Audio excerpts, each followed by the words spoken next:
Hello, Namaskar, and welcome to Talking Point Blank, the new episode of the podcast. And today I have a very eminent guest with me, somebody who's a veteran of armed forces and currently director of India Foundation, Captain Alok Bansalji. Sir, Namaskar. Welcome to the program.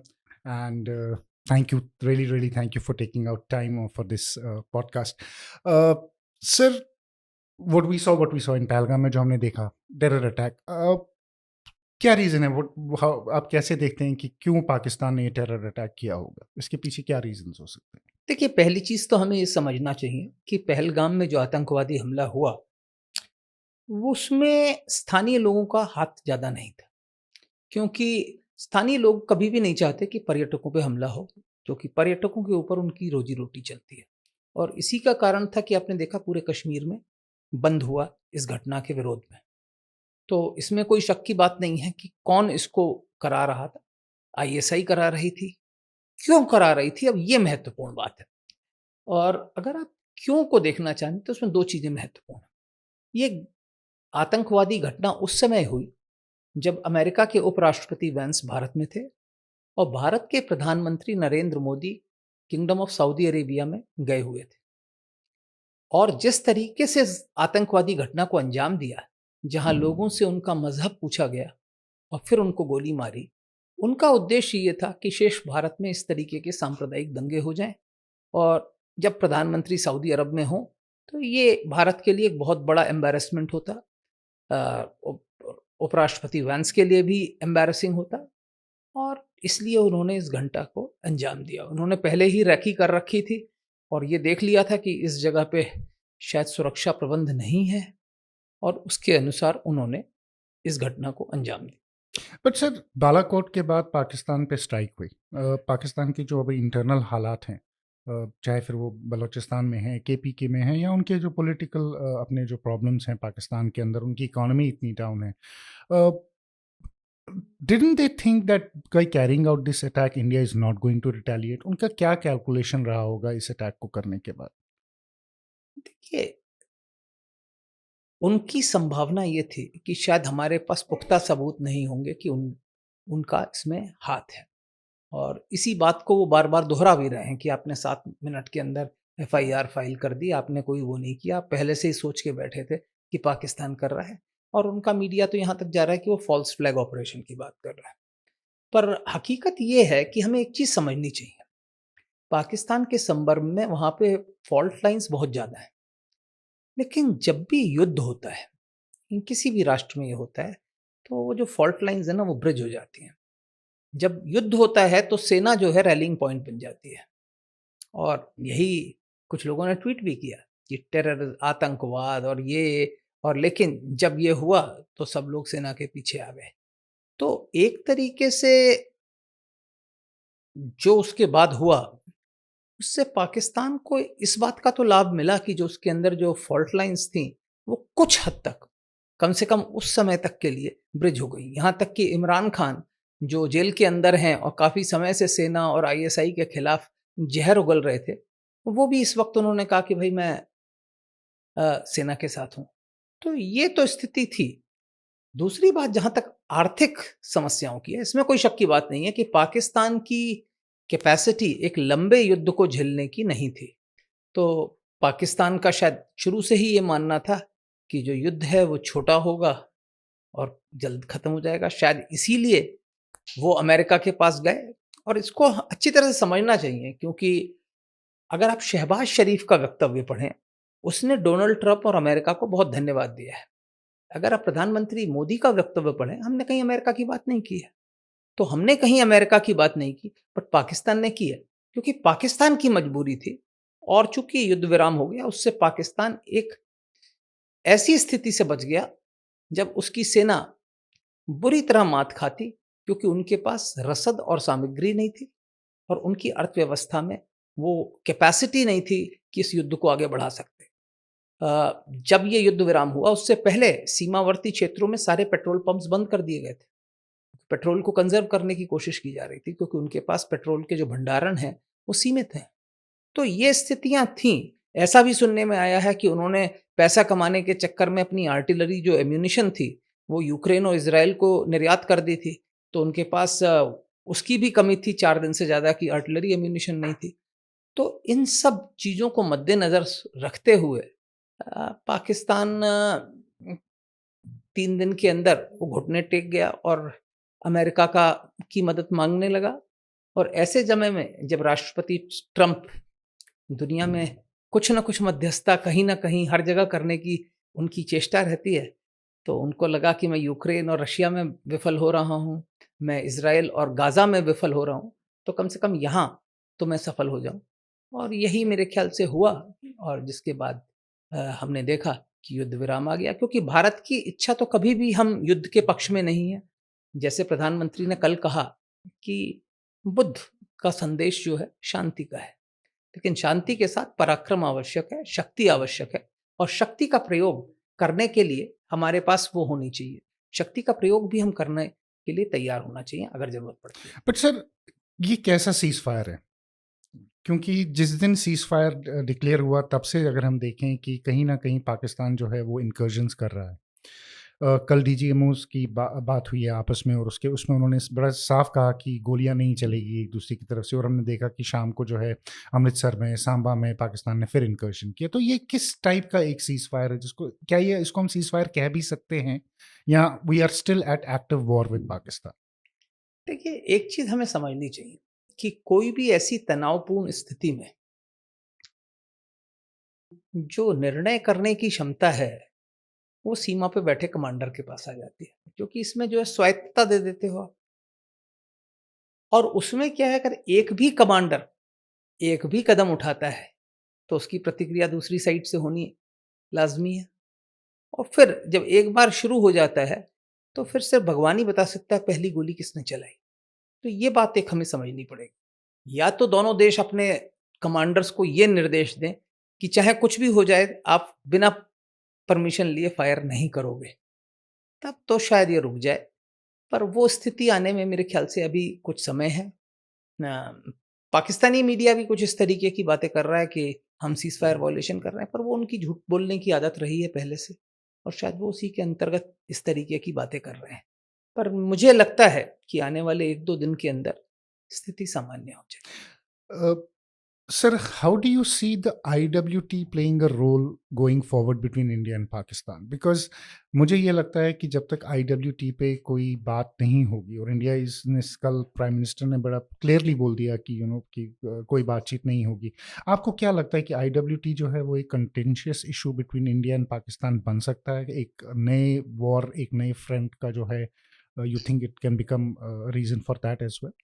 ये Indus water treaty जो है, मेरा व्यक्तिगत रूप से ये मानना है कि इंडस वाटर ट्रीटी को एबियंस में रख के जो नुकसान हम पाकिस्तान को पहुंचा सकते हैं, वो हम किसी युद्ध से नहीं पहुंचा सकते। आप 4 दिन का युद्ध कर लें, 10 दिन का युद्ध कर लें, 14 दिन का युद्ध कर लें, उसका जो नुकसान होगा वो टेम्परेरी होगा, अस्थायी होगा। लेकिन इंडस वाटर ट्रीटी का जो इम्पैक्ट होगा वो बहुत लॉन्ग टर्म। ये कहने के बाद मैं आपको ये भी बता दूं कि इंडस वाटर ट्रीटी के अंदर हम ये नहीं कर सकते कि हम पानी पूरी तरह से रोक दें, ये संभव नहीं है।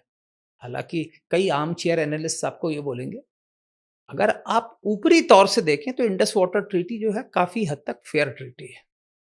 पश्चिमी नदियों में हमें कंज़म्पटिव यूसेज अलाउड है पानी का, कृषि के लिए, जम्मू और कश्मीर क्षेत्र के लिए। हम आज तक उसको पूरी तरह से उपयोग में नहीं ला पाए हैं। उसके कारण है क्योंकि जम्मू और कश्मीर में पानी की ज़रूरत नहीं है। बट सर, उसमें एक और भी चीज़ है ना कि जब भी हमने कोशिश की है, पाकिस्तान ने उसमें हमेशा से they have tried to scuttle the देखिए, डील। ये बात सही बोली आपने कि जो हमारे अधिकार हैं, जैसे run of the river projects हैं, चाहे बगलिहार हो, किशलगंगा हो, रटल हो, पकुलडल हो, या नेविगेशनल प्रोजेक्ट्स हों, जैसे झेलम में जो हमारा नेविगेशन प्रोजेक्ट था, सब में पाकिस्तान ने अड़ंगा लगाया है। तो ये जो हमने जब अबियंस में रखा है, इसको हम पूरी तरह से प्रयोग कर सकते हैं, 2 तरीके से कर सकते हैं। एक तो जो हमारे प्रोजेक्ट्स जो धीरे चल रहे हैं, उनको हमें एक्सपेडाइट करना पड़ेगा, और इसमें हमारी एक क्षमता की भी कमी है। हमारी प्रोजेक्ट इम्प्लीमेंटेशन की जो कैपेसिटी है, वो काफ़ी धीमी रही है। चाहे आप काला दान देखें या कहीं पे भी देखें, जो विदेशों में भी जो हम प्रोजेक्ट्स इम्प्लीमेंट कर रहे हैं, वो उस गति से नहीं हो रहा है जिस गति से होने चाहिए। तो उसको तेज करने की आवश्यकता है। दूसरी जो बहुत बड़ी बात है कि बिना आप पानी रोके भी पाकिस्तान को घुटनों पे ला सकते हैं, और वो बात ये है कि आपको उनके साथ डेटा नहीं शेयर करना है कि कितना पानी आ रहा है, कितना जा रहा है। अभी जो इंडस वाटर ट्रीटी का जो मैकेनिज्म है, उसके अंतर्गत जो रन ऑफ द रिवर जो प्रोजेक्ट होता है, उसमें पॉन्डेज होता है, लिमिटेड पॉन्डेज है। जितना पानी आपके पास आता है, आप उस दिन 50% से लेके 130% तक पानी छोड़ सकते हैं, ठीक है, एक दिन के ऊपर। लेकिन 7 दिन के अंदर आपको पूरा पानी छोड़ना होता है। ओके। उससे ज्यादा आप रोक भी नहीं सकते क्योंकि पॉन्डेज भी नहीं है। लेकिन अभी तक क्या था कि आप बताते थे कि हम अब छोड़ रहे हैं, अब ये कर रहे हैं, अब ये कर रहे हैं। अब वो करने की जरूरत नहीं है। तो आपका जब दिल करे आप पानी छोड़िए, और जब दिल करे पानी रोक लीजिए। एक साथ पानी छोड़िए, एक साथ पानी रोक लीजिए। तो क्या है कि जो पाकिस्तान की जो खरीफ फसल है, जिसकी बुआई होनी है, और इसे हमें समझना चाहिए कि पाकिस्तान की अर्थव्यवस्था का 19% कृषि पर आधारित है, और करीब 40% जनसंख्या, 39% है करीब, वो कृषि पर निर्भर है। तो और उसमें से एक बहुत बड़ा हिस्सा, ओवरवेलमिंग जो है, वो इस इंडस वाटर के और इसके सिस्टम के ऊपर निर्भर है। पाकिस्तान के अंदर प्रांतों के बीच में खींचतान चलती रहती है। जैसे आपको मालूम है, अभी कुछ समय पहले तक सिंध के लोग रास्ता रोक कर बैठे हुए थे, छोलिस्तान प्रोजेक्ट जो क्योंकि उनका उनको चल लग रहा रहा है। था कि ये चोलिस्तान में जो नहर बनाने का असीम मुनीर का जो प्रोजेक्ट है, ये सिंध को एक रेगिस्तान में बदल देगा। और इसके खिलाफ सिंध में लोग काफ़ी प्रदर्शन कर रहे थे। कालाबाग बांध के खिलाफ आपको मालूम है, वैसे भी सारे तीनों जो छोटे प्रांत हैं उसके खिलाफ हैं। तो अगर पाकिस्तान में पानी की और ज़्यादा कमी होती है, या ये डेटा जो है उनके साथ शेयर नहीं होता है, तो ये जो फॉल्ट लाइन है ये और ज़्यादा बढ़ जाएगी, क्योंकि प्रांतों के बीच में जो रस्साकशी है वो बढ़ती चली जाएगी। क्योंकि अ, हर प्रांत को लगता है कि दूसरा प्रांत, स्पेशली पंजाब जो कि बहुसंख्यक जनसंख्या है जिसमें, वो उनको उनके हिस्से का पानी नहीं दे रहा। तो इस सूरत में आपको क्या लगता है कि पाकिस्तान के पास क्या ऑप्शन है? क्या वो आईडब्ल्यूटी को रीनेगोशिएट करेगा, या वो फिर are we going to see another incursion और another skirmish between India and Pakistan? देखिए, पाकिस्तान के पास वो क्षमता नहीं है कि वो भारत के अंदर डीप इनकर्शन कर सके। ये बात अच्छी तरह समझ लीजिए। उनकी सेना के पास एक लंबा युद्ध लड़ने का वेरविदौल नहीं है। इसको अच्छी तरह समझा जाए। तो पाकिस्तान कोशिश यही करेगा कि अंतर्राष्ट्रीय रंगमंच पर इस बात को उठाने की कोशिश करे, और इंडिया को प्रोजेक्ट करे कि ये बहुत ही इर्रेस्पॉन्सिबल पावर, गैर जिम्मेदाराना शक्ति है। क्योंकि अभी तक हमारी जो व्यवहार था, वो एक जिम्मेदार वैश्विक शक्ति का था, क्योंकि हम एक वैश्विक शक्ति के रूप में उभरना चाहते थे, और दुनिया को दिखाना चाहते थे कि हम जो भी संधियाँ करते हैं, जो भी समझौते करते हैं, हम उनके ऊपर डिपेंडेंट हैं।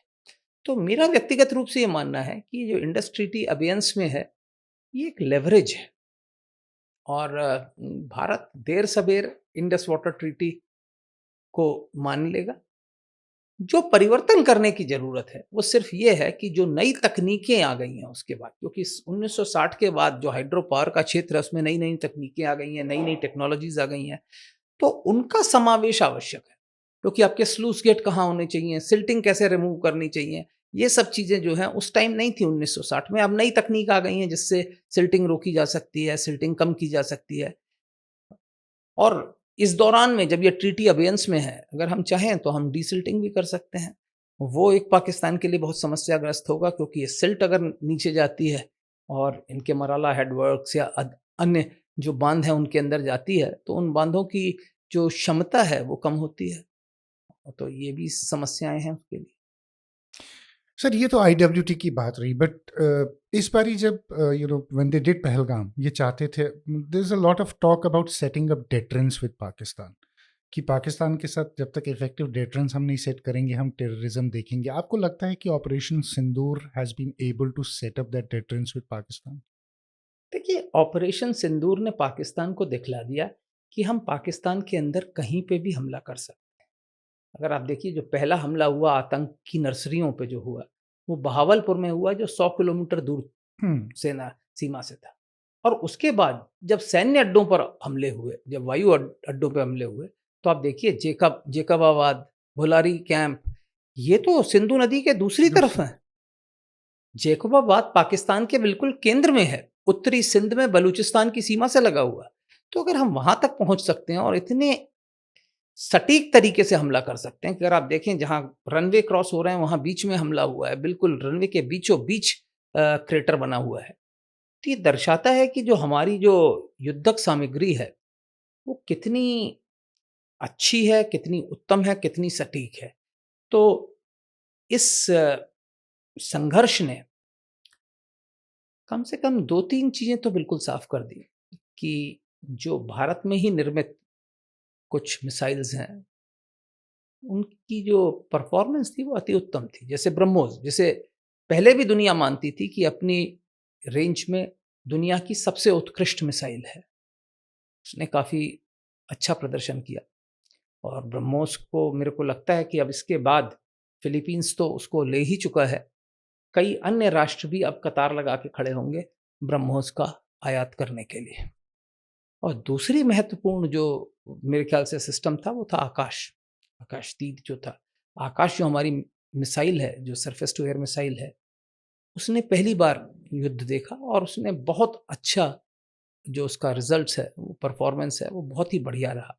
और मुझे लगता है कि आकाश भी अब वैश्विक स्तर पे अपनी पहचान बनाएगा और हो सकता है कुछ समय में आप देखें कि दुनिया के राष्ट्र आकाश के लिए भी कतार लगा के खड़े हों। बट सर, पाकिस्तान की जहाँ तक बात है, they have a extraordinary stomach to take up losses.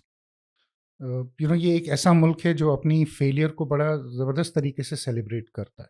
उस सूरत में एट वन पॉइंट हमारे are weapons are extraordinarily good, but do you see that Asim Munir जब तक पाकिस्तान में है, और स्पेशली वो आसिम मुनीर की जो स्पीच थी, वो वॉर क्राई मैं उसको कहूँगा, it was a war cry from him. Asim Munir जब तक है, या पाकिस्तानी मिलिट्री जब तक इन कंट्रोल है पाकिस्तान में, do you think that Pakistan will not try any terror attack in future, और Pakistan will not be looking at creating problems for India any from anywhere else? क्योंकि देखें, जम्मू कश्मीर एक चीज़ है, but then they can come from the east as well, and we can have multiple threats from different borders where Pakistan can try to basically create trouble. So do you think that thing is still a major threat from Pakistan? जी, इसमें कोई शक की बात नहीं है कि पाकिस्तान की सेना पाकिस्तान के समाज में अपना प्रभुत्व बनाने के लिए हमेशा से भारत का खतरा दिखाती है। और सेना ने हमेशा ये कहा है कि हम पाकिस्तान की सीमाओं के रक्षक ही नहीं, हम पाकिस्तान की विचारधारा के भी रक्षक हैं। तो they have assigned to themselves the role of not only being the territorial guardians but also the ideological guardians.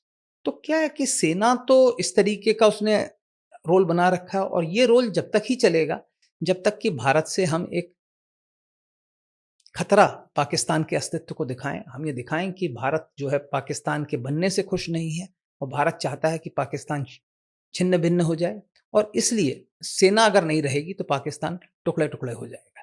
तो ये नैरेटिव जो है पाकिस्तान की सेना वहां दिखाती है। लेकिन ये भी समझ लीजिए कि हर सेनाध्यक्ष पाकिस्तान में एक जैसा नहीं होता। जैसे पहले जनरल बाजवा थे, वो काफी इच्छुक थे वास्तव में कि भारत से संबंध सुधर जाए। उसके कारण ये थे कि उनका जो पारिवारिक बैकग्राउंड था वो कट्टरपंथी के खिलाफ था, क्योंकि उनकी धर्मपत्नी जो थी अहमदिया परिवार से आती थी और उनके ऊपर भी आरोप लगते रहे कि अहमदिया हैं। तो इसलिए वो चाहते थे कि ये जो कट्टरपंथी विचारधारा आज पाकिस्तान के अंदर फैल रही है इसको रोका जाए, और उसका रोकने के लिए उनको ये तरीका लगता था कि शायद भारत से संबंध सुधर जाए। दुर्भाग्य से ऐसा हो नहीं पाया, क्योंकि जो भी उनका काल था उसमें जो तनाव था वो कभी कम हो नहीं पाया। अब जो आज आसिम मुनीर हैं, इनकी तो मानसिकता ही थोड़ी जिहादियों टाइप है। और जिस तरीके से उन्होंने वक्तव्य दिया टू नेशन थ्योरी के पक्ष में, वो दर्शाता है कि इनकी मानसिकता क्या है, और ऐसे व्यक्ति कभी भी भारत से मधुर संबंध के इच्छुक नहीं होंगे। तो जब तक ये सेना अध्यक्ष हैं, मुझे नहीं लगता कि लास्टिंग पीस हो सकती है। यहाँ भारत को एक चीज और समझनी है कि हमारा दुश्मन कौन है। हमारा दुश्मन पाकिस्तान की सेना है, और हमें इसके लिए सेना और आवाम के बीच में दूरी स्थापित करनी पड़ेगी।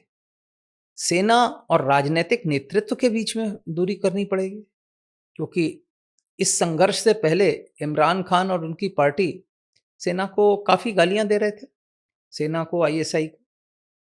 लेकिन युद्ध के दौरान तो ये होता ही है कि हर कोई सेना के पीछे रैली करता है, क्योंकि देश की सुरक्षा का सवाल हो जाता है, और वही पाकिस्तान में हुआ है।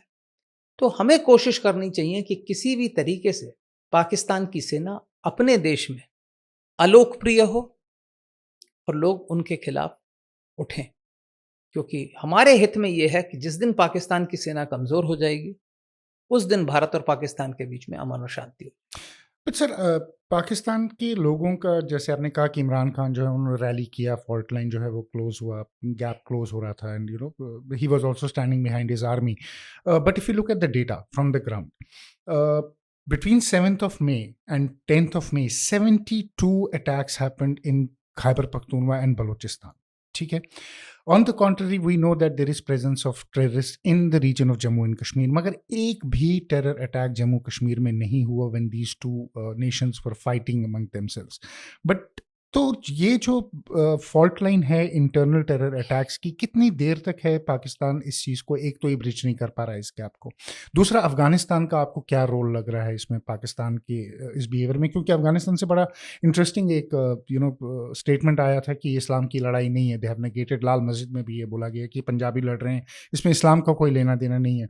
तो जब इस टाइप के स्टेटमेंट अफगानिस्तान से आते हैं, आपको नहीं लगता कि पाकिस्तान का जो टू नेशन थ्योरी है, जो आइडियोलॉजिकल मूरिंग उनकी बोलते हैं, don't you think it's failing on their own, under their own weight of lies? देखिए, दो चीजें. पहली चीज, वैसे तो बांग्लादेश के बनने के बाद टू नेशन थ्योरी खत्म हो जानी चाहिए थी. दैट वाज एक्चुअली बांग्लादेश का बनना.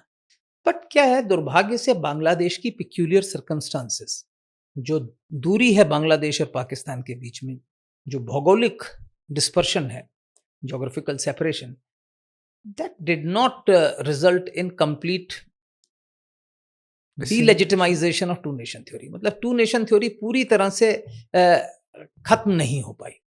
लेकिन अब अगर पाकिस्तान टूटेगा तो टू नेशन थ्योरी खत्म हो जाएगी. अफगानिस्तान के वक्तव्यों का असर पड़ता है, पर पूरी तरह से असर नहीं पड़ता. जहां तक सवाल घटनाओं की है, मुझे नहीं पता आपको ये 72 की संख्या कहां से मिली है. मैं ट्रैक कर रहा था सर, क्योंकि मुझे नहीं मिली. पर महत्वपूर्ण चीज है कि देखिए, बलूचिस्तान, जहां तक सवाल है, बलोच आज अपने आप को पाकिस्तान का नागरिक नहीं मानते, तो चाहे युद्ध हो या ना हो, वो करेंगे. लेकिन क्या है, जो मेन स्ट्रीम बलोच राजनेता होते हैं, जैसे आपने देखा मेंगल थे, अख्तर मेंगल साहब प्रोटेस्ट कर रहे थे, अब उनके पास एक दबाव आ जाता है. जो मेन स्ट्रीम बलोच नेता है, उस युद्ध के टाइम सेना के खिलाफ नहीं बोल सकता. वही खैबर पख्तूनख्वा में होता है. तो टीटीपी जो है, वो तो वैसे ही नेशन स्टेट में विश्वास नहीं करती, तो वो भी हमले करते रहते हैं. तो इस तरीके के हमले होते रहते हैं और होते रहेंगे. पर जैसे मैंने कहा कि पाकिस्तान में दबाव में डालने के लिए हमें युद्ध की जगह युद्ध का भय दिखाना ज़्यादा जरूरी है मेरे ख्याल से. और इंडस वाटर ट्रीटी को अगर हम अपने मन मुताबिक मैनिपुलेट करें तो वो ज़्यादा अच्छा हो. सर, विल पाकिस्तान ब्रेक, टूटेगा? देखिए, मेरा व्यक्तिगत रूप से मानना है कि पाकिस्तान का टूटना तो तय है. कब और कैसे, प्रश्न ये. That is a very good question. But sir, last question, आपको क्या लग रहा है कि गोइंग फॉरवर्ड फ्रॉम हेयर क्या दिख रहा है आपको इंडिया और पाकिस्तान के बीच में होता है? Do you think things will stabilise, और आपको ये लगता है कि थिंग्स विल जो हैं, जो अभी ऐसी हैं ऐसी चलती रहेंगी? और मेरा दूसरा प्रश्न ये है सर, कि ऑपरेशन सिंदूर पे हमने ये बोला कि अगर पाकिस्तान से कोई अटैक होगा तो हम उसका जवाब देंगे. प्रश्न मेरा ये है कि हमारा थ्रेशोल्ड कहाँ पर है, किस अटैक की हम बात करें? क्या हम एक स्टैंड आउट अटैक की बात कर रहे हैं जहां maybe we have lose 1 or 2 soldiers, god forbid, और 1 or 2 people terror attack in Jammu and Kashmir? हमारा थ्रेशोल्ड पाकिस्तान के साथ क्या है टेरर को लेने का सर? देखिए, जो प्रधानमंत्री ने कहा है, कोई भी आतंकवादी घटना को हम आक्रमण समझेंगे, पर कहने के बाद मेरा ये मानना है कि कोई भी घटना होती है तो हमें आज के इस वैश्विक रंगमंच पर हमें सबूत जरूर देने चाहिए कि क्या सबूत हैं, हम क्या कहते हैं, कैसे। जैसे हमने मुंबई का हमला हुआ, पाकिस्तान आज तक डिनाई नहीं कर सकता। लोग हैं, उनके डीएनए हैं, उनके सैंपल्स हैं, उनके फिंगरप्रिंट्स हैं, उनकी फेस हैं, सब कुछ है। हम्म, तो हमें पहली चीज तो चौकस रहने की आवश्यकता है, पकड़ना है इनको। दूसरा, मेरा व्यक्तिगत रूप से मानना है, हो सकता है ये शायद डोमिनेंट नैरेटिव के खिलाफ हो, पर मेरा ये मानना है कि पाकिस्तान से हमें व्यापार और पीपल टू पीपल कांटेक्ट रखना चाहिए।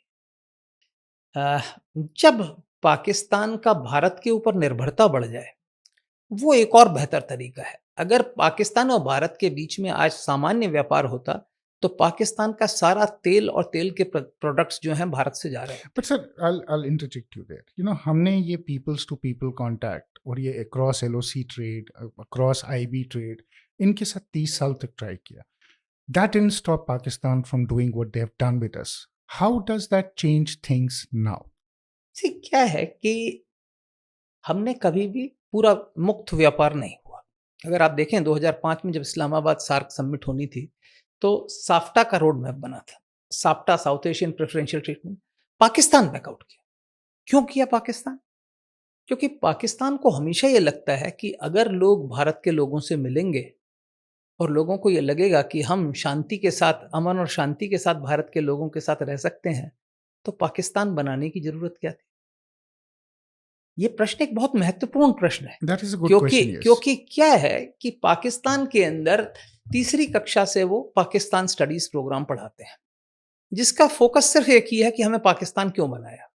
और Mhm. उसमें सारी मनगढ़ंत झूठी चीजें लिखी जाती हैं। उसमें लिखा जाता है कि हिंदुस्तान में मुसलमान जो अपना धर्म नहीं फॉलो कर पाते, ये नहीं कर पाते।